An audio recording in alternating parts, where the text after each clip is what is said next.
ugu horeyn assalaamu calaykum daawadayaal waxaad ku soo dhawaataan sanad cusub.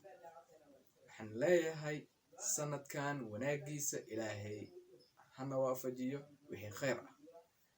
channelkayga ah Suldaan Shiga channel waxaan u bedelay Geeska Africa TV.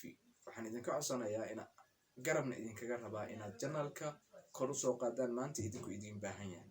waxaan diyaar u ahay in aan idin soo gudbiyo war iyo wacaal dhacdooyinkii ugu dambeeyay dunida, taariikhihii iyo dhacdo walba halka ay ka dhacday meesha ay ka dhacday.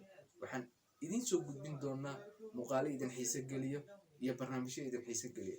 Geeska Africa TV waxa uu idin soo gudbin doonaa dhacdooyinka caalamka toddobaadkiiba hal mar.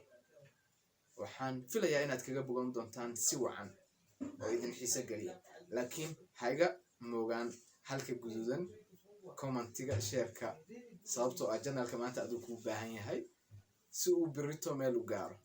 dhiirigelintiinana waxay inoo tahay annagoo tiima farxad. sidaa darteed waxaan isku ognahay toddobaadkiiba hal mar dhacdooyinka dhacay inaan idin soo gudbiyo. xarunta TV-ga waa Nairobi, dalka Kenya.